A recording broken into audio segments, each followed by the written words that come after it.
Yolanda, NIM B1919314, Fakultas Hukum Universitas Jambi. Baiklah, di sini saya akan menjelaskan sedikit tentang hukum perdagangan internasional, di mana dosen pengampu oleh Pak Budi Ardianto SHMH. Baiklah, di sini saya akan menjelaskan tentang penyelesaian sengketa dalam perdagangan internasional, di mana para pihak dalam bersengketa itu terbagi menjadi dua, yaitu sengketa antara pedagang dan pedagang, yang kedua sengketa antara pedagang dan negara asing. Sengketa antara pedagang dan pedagang. Sengketa antara dua pedagang adalah sengketa yang sering dan paling banyak terjadi. Sengketa seperti ini terjadi hampir setiap hari. Sengketanya diselesaikan melalui berbagai cara. Cara tersebut semuanya bergantung pada kebebasan dan kesepakatan para pihak. Kesepakatan dan kebebasan para pihak merupakan hal yang esensial. Kesepakatan dan kebebasan tersebut adalah tidak melanggar undang-undang dan ketertiban umum. Sengketa antara pedagang dan negara asing. Sengketa antara pedagang dan negara juga bukan merupakan kekecualian. Kontrak-kontrak dagang antara pedagang dan negara sudah lazim ditandatangani. Kontrak-kontrak seperti ini biasanya dalam jumlah nilai yang relatif besar, termasuk di dalamnya adalah kontrak-kontrak pembangunan, misalnya kontrak di bidang pertambangan. Baiklah, di sini saya akan lanjut menjelaskan prinsip-prinsip penyelesaian sengketa. Yang pertama, prinsip kesepakatan para pihak atau konsensus. Prinsip kesepakatan para pihak merupakan prinsip fundamental dalam penyelesaian sengketa perdagangan internasional. Prinsip inilah yang menjadi dasar untuk dilaksanakan atau tidaknya suatu proses penyelesaian sengketa. Baiklah, yang kedua adalah prinsip kebebasan memilih cara-cara penyelesaian sengketa, di mana prinsip penting kedua adalah prinsip di mana para pihak memiliki kebebasan penuh untuk menentukan dan memilih cara atau mekanisme bagaimana sengketanya diselesaikan. Yang ketiga, prinsip kebebasan memilih hukum.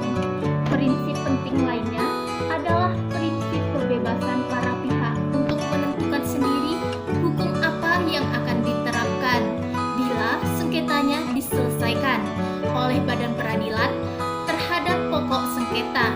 Kebebasan para pihak untuk menentukan hukum ini termasuk kebebasan untuk memilih kepatutan dan kelayakan.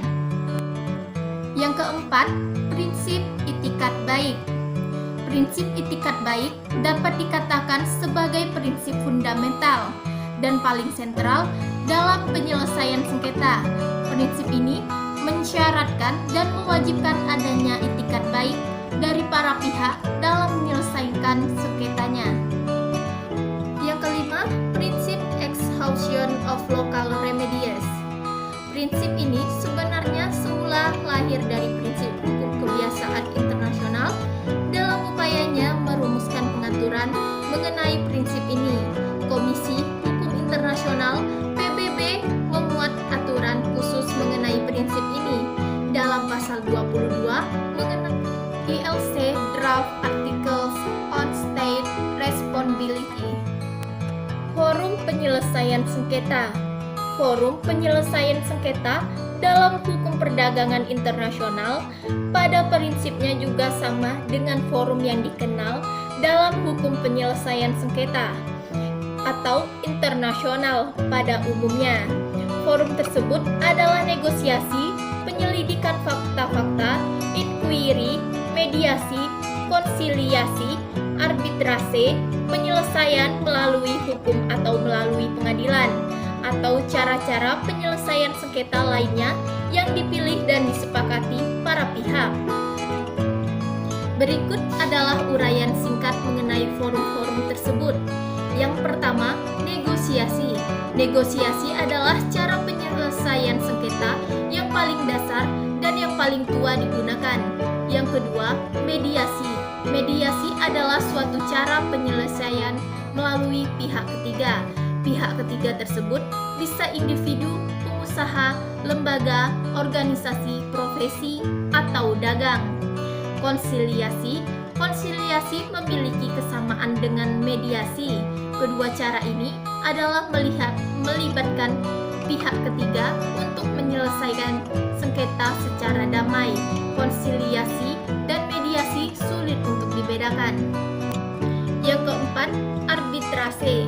Arbitrase adalah penyerahan sengketa secara sukarela kepada pihak ketiga yang netral. Arbitrase juga dibagi ke dalam perjanjian arbitrase dan lembaga-lembaga arbitrase. Yang kelima, pengadilan nasional dan internasional. Metode yang memungkinkan untuk menyelesaikan sengketa selain cara-cara tersebut di atas adalah melalui pengadilan nasional atau internasional. Penggunaan cara ini biasanya ditempuh apabila cara-cara penyelesaian yang ada ternyata tidak berhasil. Hukum yang berlaku. 1. Pengantar masalah hukum yang akan diberlakukan atau diterapkan oleh badan peradilan, termasuk arbitrase, adalah salah satu masalah krusial dalam hukum kontrak internasional, termasuk dalam hukum perdagangan internasional. Yang kedua, adanya kebebasan para pihak.